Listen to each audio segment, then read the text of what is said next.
Good morning. We're learning the Maimar of Ivdu Hashem B'Simcha. We're at the bottom of page 118.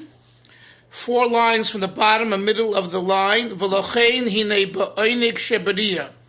The Frierdiker Rebbe, the author of this Maimar that he said in 1938, he's currently discussing the different types of pleasure.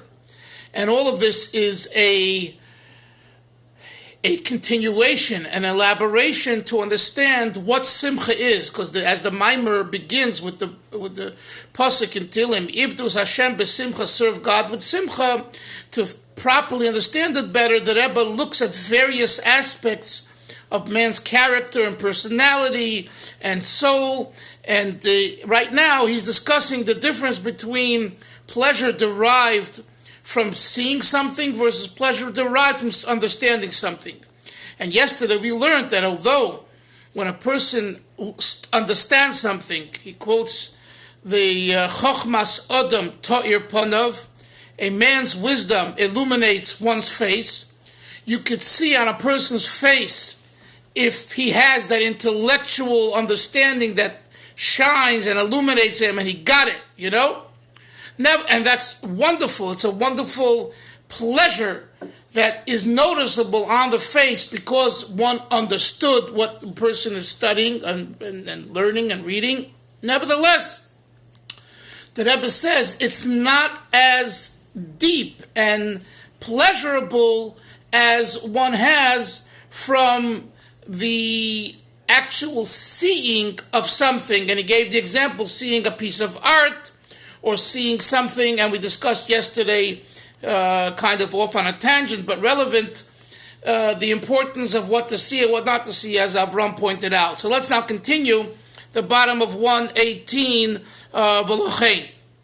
4 lines from the bottom to the last 5 words on the line. V'lochein hine be'oinek shebariya. Therefore, when it comes to pleasure caused by the person's eyesight, riyah, hare kol atzmusei nimshich bezeh, one's entire essence, not just their manifestation and reflection and part of the person, but the entire atzmus, the essence of the person, nimshich lezeh, is drawn to that, as discussed yesterday. Mashen kein b'seichel.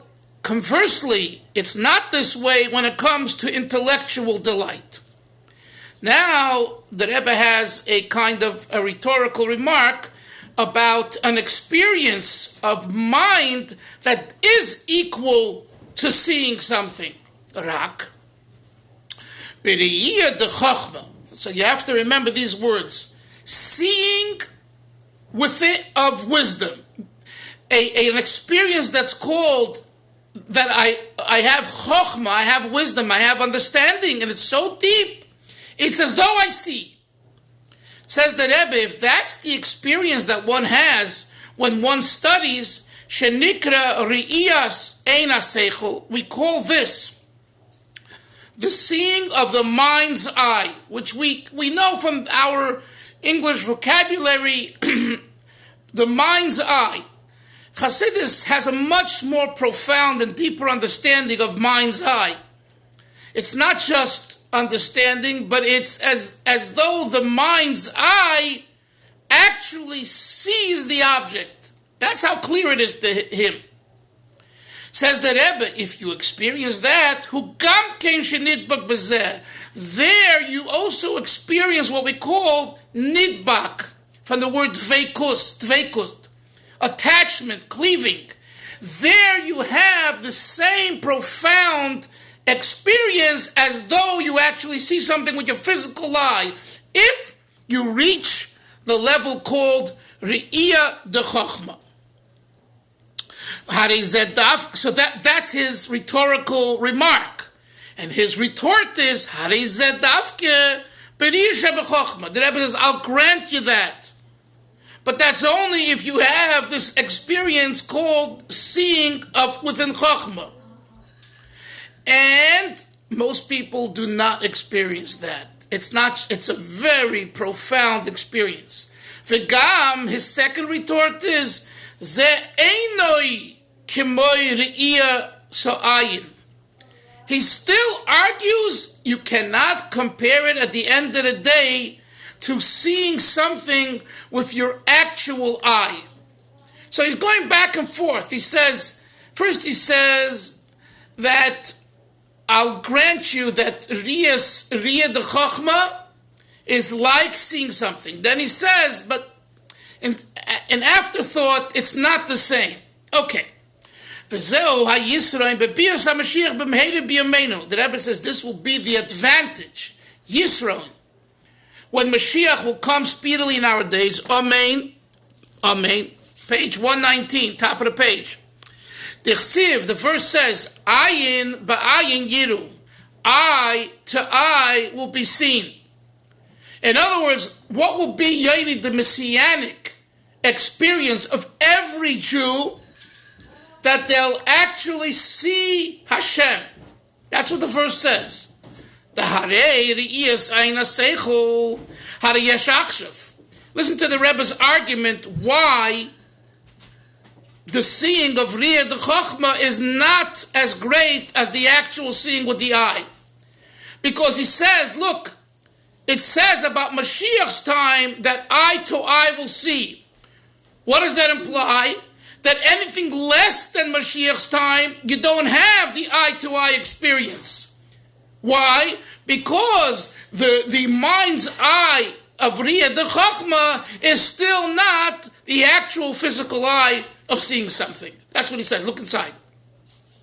The Harei Riyas Ayin HaSeichel, the seeing of the mind's eye, Harei Yesh Achshav, we have right now. Gamke b'neshamas hagvos. Great neshamas have that now. What will be the advantage to those people that have that experience now? What will be their advantage that they will have when Mashiach comes? That they'll actually have seeing God with their eye, not with their mind's eye, with their physical eye. As it says, the verse, the glory of God will be revealed. V'ro kol basar yachtov, and all flesh together will see ki pi Hashem diba, that it's the mouth of Hashem that speaks and creates the world. Harei, what we see from this, the oinek shebediyah, that the pleasure that's associated with seeing something with your physical eye, hu oinek nifla, it's a wondrous pleasure. Where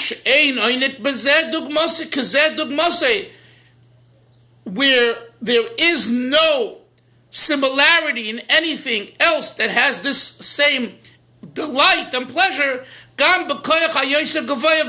even in the greatest intellect and the greatest feeling. So what all this points to is, Avram, the superiority of pleasure of Eineg over Seichel and over Midos, intellect and emotions. So we talk about an emotional experience. The Rebbe is arguing here, based on the various presentations that he put forth, that when you're in Oneg mode, when you're in delight and pleasure mode, it supersedes even a feeling mode. Why? Because a feeling mode is limited to an organ, the heart, and the feelings of the heart to express that feeling. Eineg doesn't have a certain place where it's limited to and by. Pleasure can be experienced from your pinky on a piano. You play a beautiful song. That's a beautiful, and it brings you delight. So the pleasure experience is from that place. And then we have pleasure from the swimmer, and pleasure from the eater, and the pleasure from all kinds of aspects of life. In other words, Eineg, pleasure, is not contained by one particular place. Whereas feelings are contained, Yonason, by the heart. You don't feel in your head, and you don't feel in your toes and legs. Of course you feel, because the brain signals to the toe, but the heart stimulates the feeling, and from there it touches the brain, and from the brain it goes to other parts. Whereas in pleasure, it doesn't go through any channels. The pleasure experience is throughout the entire body when you're in the mode of pleasure. And that's why the Rebbe says here, Mash'ein oine kezeh dugmosoi, gam bekoyach hayoyser gavoa v'nale. What greater thing is there, Yoini, than intellect to understand something, understand it well, the genius mind. And you're telling me that is not comparable to pleasure. Why? The reason is because it's still contained and generated by the mind. And the mind has its place. In other words, the same genius, and you see this, people who are very bright, put them into a situation where it's not an intellectual arena.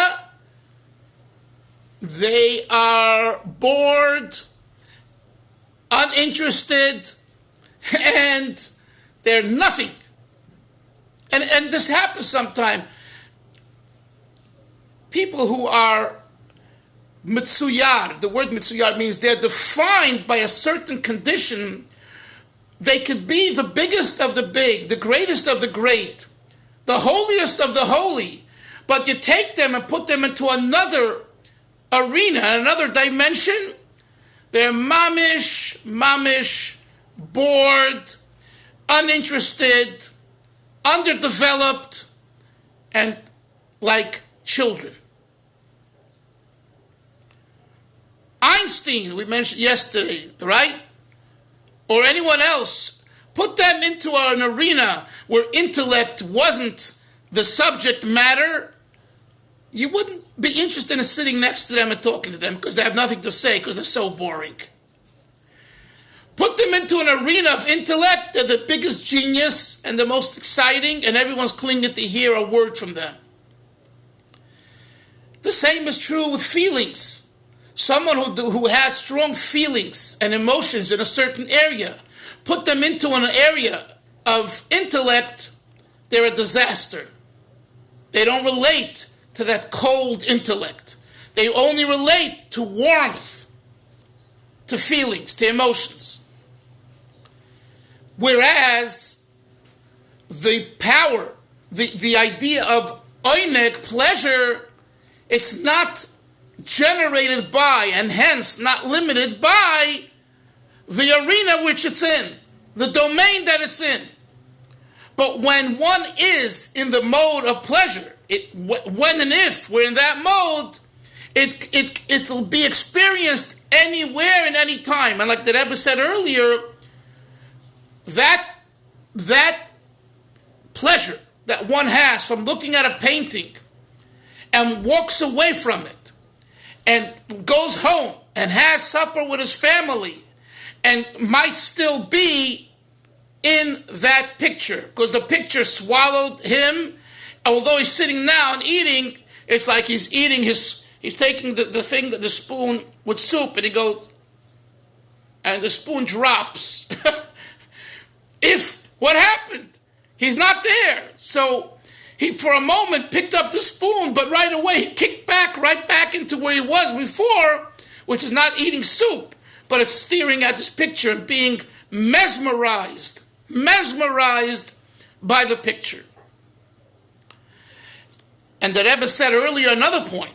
He said in the Kudah that years later, one can, through zikaron, and that's why remembering is so important.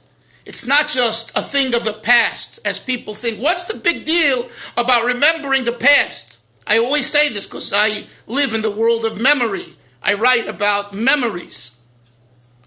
The world of memory is a present world and a future world, if you access memory properly.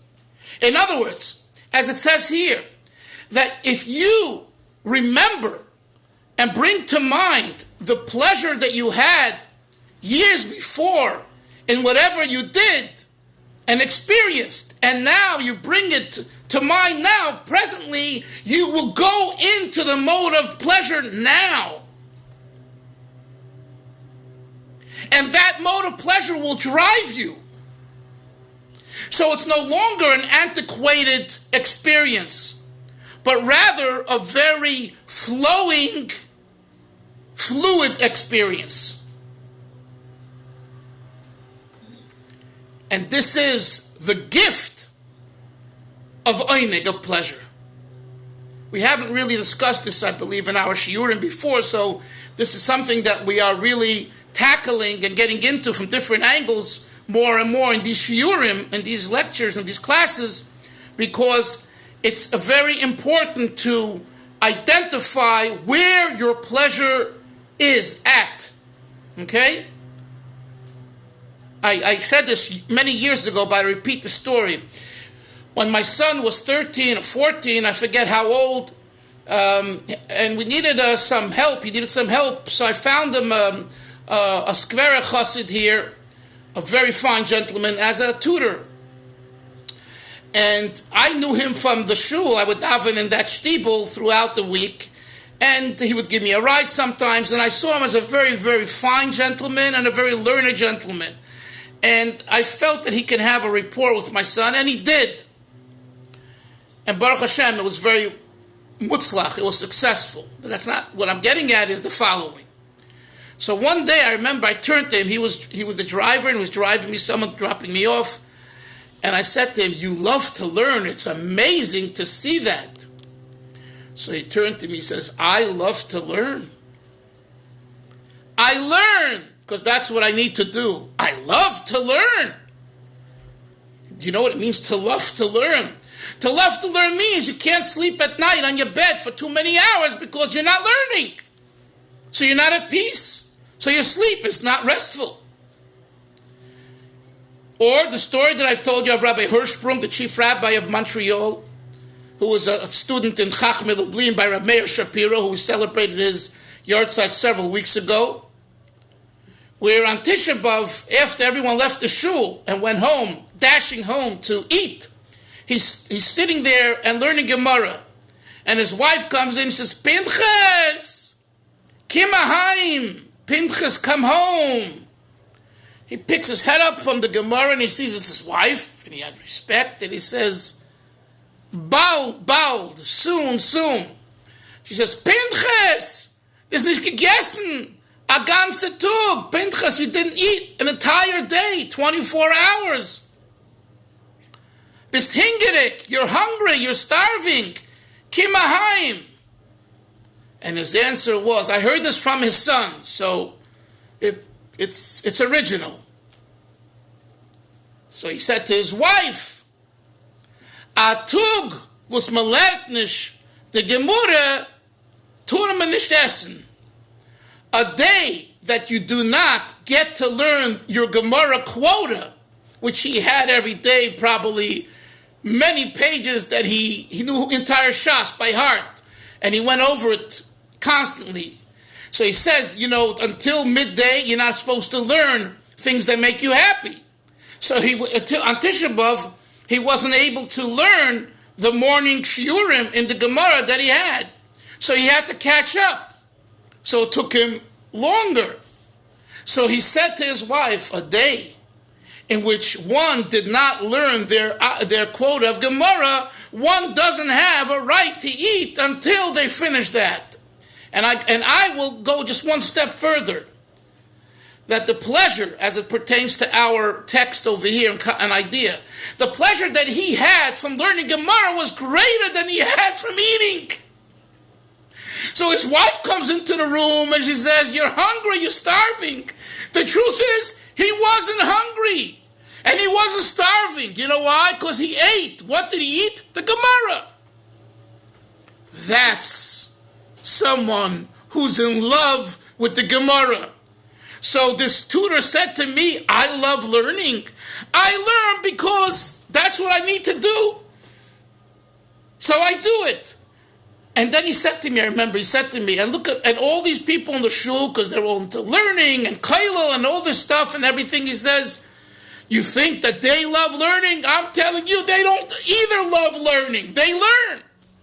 Loving to learn, to love to learn is a whole different experience. That's love. Now imagine pleasure. Not just love to learn, but to experience delight and pleasure.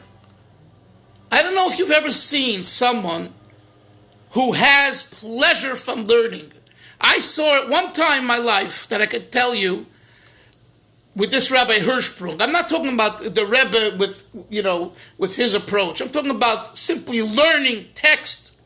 This Rabbi Hirschsprung, he once in the 70s, Yoni mentioned the 70s, we were in Parksville, New York, up in the Catskills at Camp Gan Yisro. That was the flagship camp for Chabad. It started in the mid-50s. And all the Gan Izzi's and Gan Israel camps are all a byproduct of that overnight camp.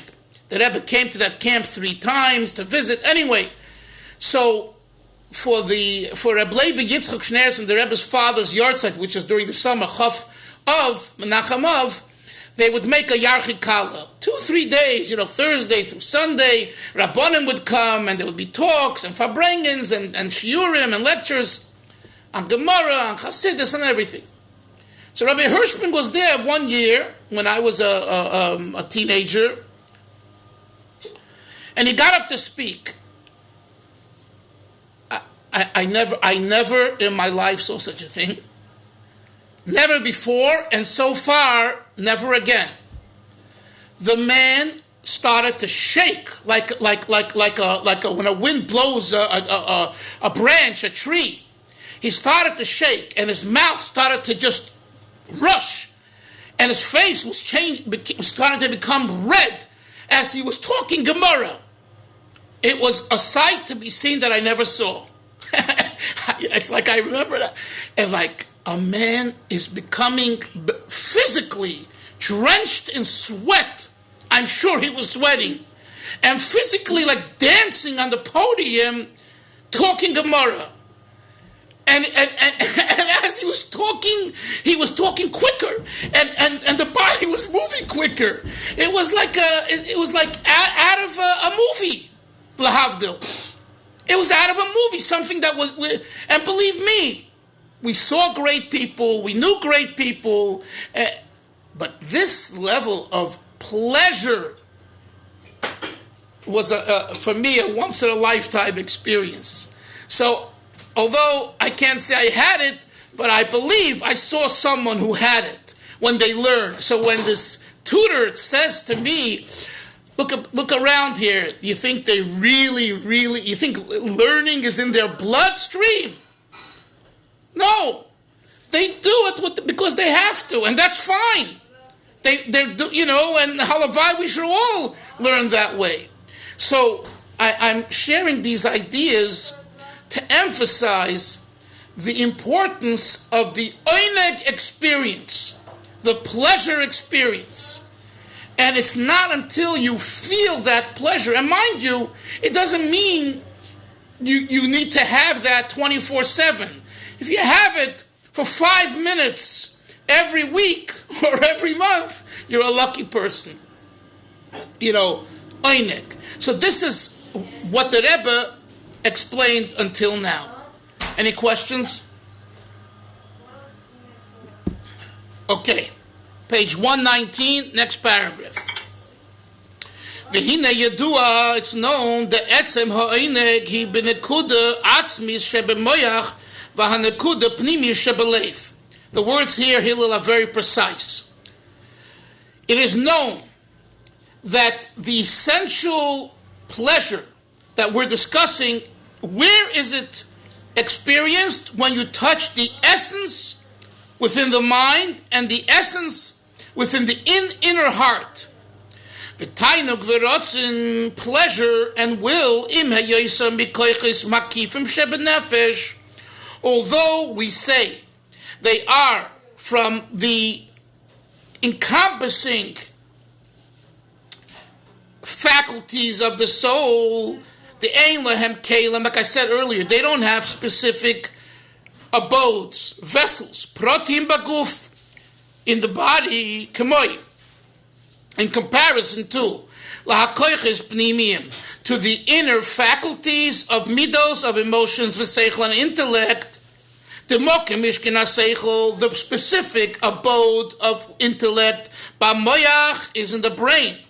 Mishkin ha-midos balev, and the particular abode of the emotions are in the heart. So, what's his rhetorical question? If that's the case, what's so gewaldig, what's so special about pleasure and will? Says the Rebbe, Mikol Mokim, nevertheless, yesh lehem achiza v'yiskashrus mamish baguf.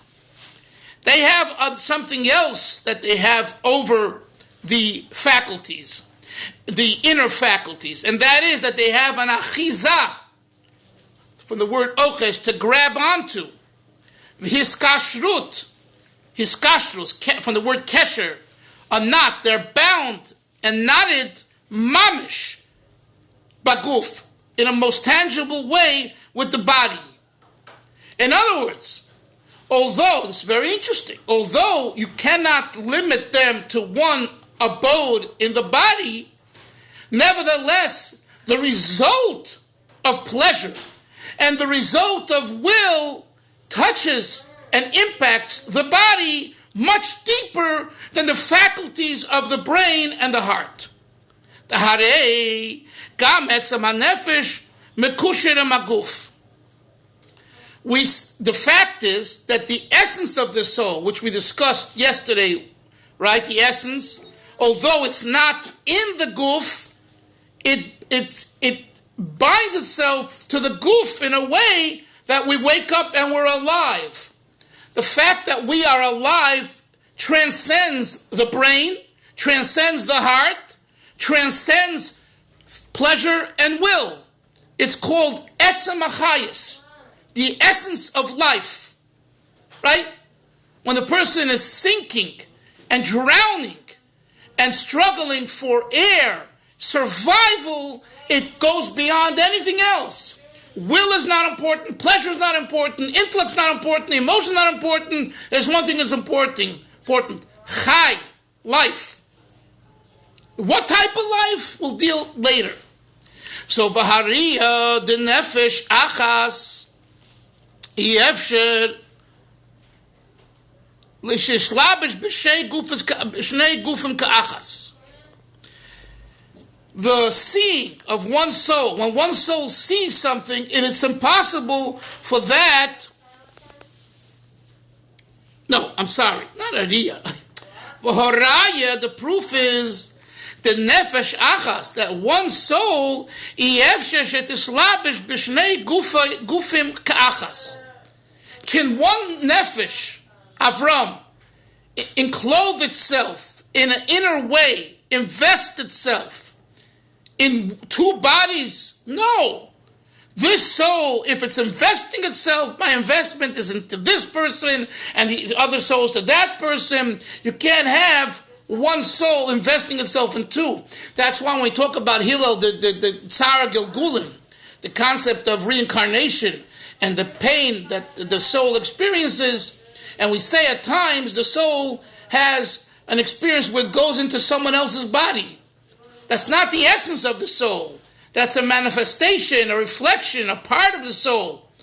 Because the essence of the soul is limited to one soul and one soul only. So there is an idea in the Kabbalah of an Ibur Neshama. Correct. Of a soul that sort of enters and becomes part of a person at some point, either for the need of that soul or for the need of the person needs it at some assistance at a specific time. Is there also ever a concept of like you see in historical literature of like possession, that like a soul that sort of takes over and tries to dominate?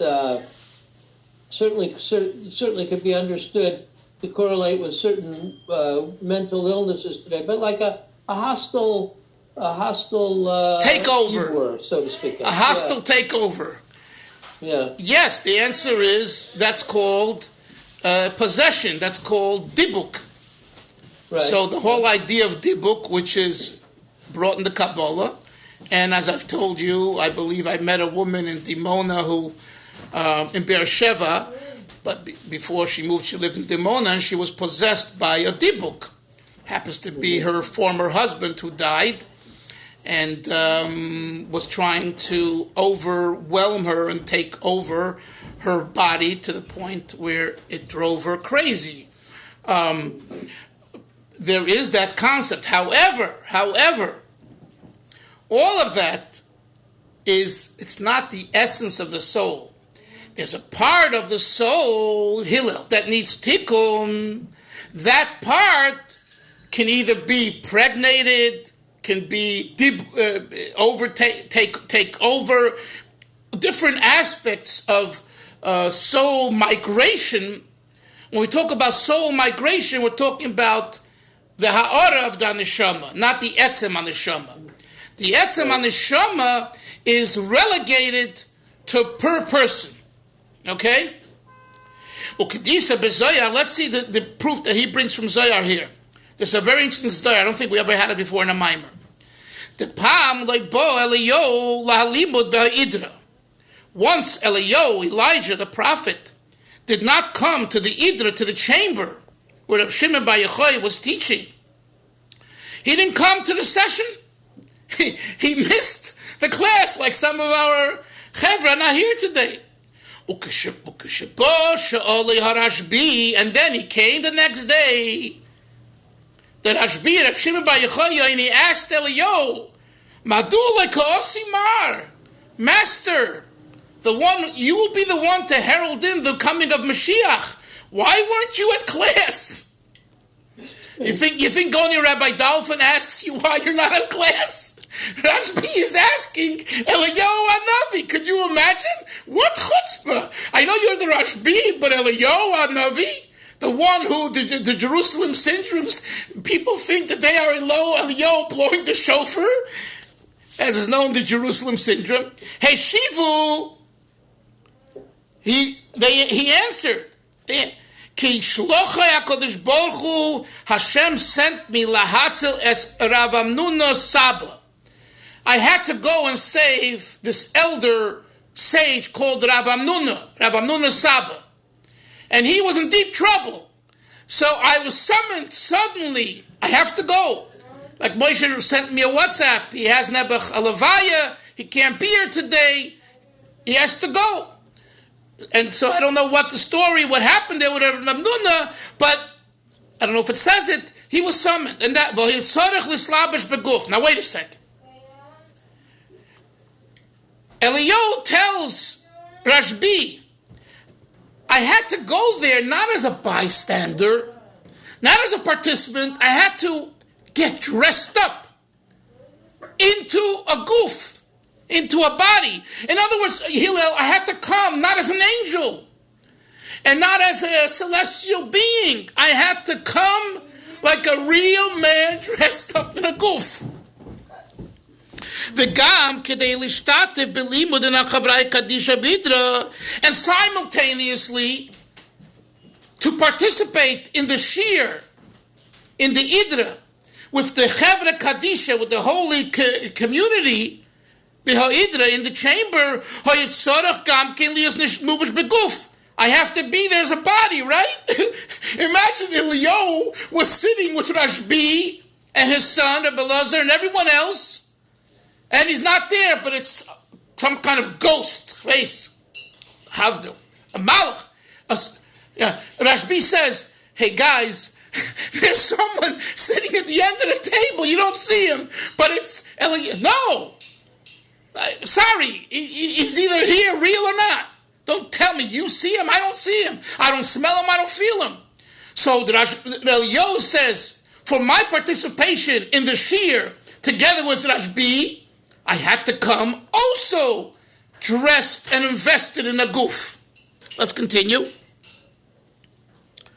The nefesh achas. So his retort to Rashbi is, and one soul, cannot enclose himself simultaneously, Hillel, in two bodies. That's the end of a story in the Zohar HaKadosh. Fascinating story. But the story points to what the Rebbe says next. Hare, the Gam Etzem HaNefesh, that even the essence of one soul, Mekusher Baguf, is mekushar, is bound and knotted and tied to the body. So therefore, true that the essence, Yoni, of a soul, of our soul, is not in the body, but it's delegated to the body. Meaning to say that you can't have one essence for two bodies. Each body has its own essence. We'll stop here and we'll continue tomorrow. But this, I think, is a fascinating new insight that I don't believe we learned before. And it's also fascinating, just for a moment, to think about in the larger picture. You can't be and live a life that has two identities. At the end of the day, like I said, you could do different things. That's true. But what is your essence? There's one. And it's up to us to decide what that is. It's a fascinating thought, because we ask ourselves, we should, where am I? Who am I? What, right? Not what do I do? I'm a musician, I'm a doctor, I'm a rabbi, I'm this and that. That's what you do. But who are you? And more importantly, where are you? Wait, 1 second, Yedison. Where are you? That is such an important recipe for happiness. Avram wrote to me about happiness. You talk about happiness? Happiness comes, Simcha comes, when you know who you are. Then you're sure of yourself, and no one, you won't be fathomed by the what because of the who. So yeah, there are many curveballs and issues that come up, though that's all about the what. What do I do? How do I react? Etc. Who I am remains the same. And if I'm in the right place as far as who I am, you'll not only survive every situation, you'll thrive in every situation. Yes, Yonason. It says where a person's will is, that's where he is. Correct. So therefore, you don't want to be in two different desirable places. You want to be in one place at one time.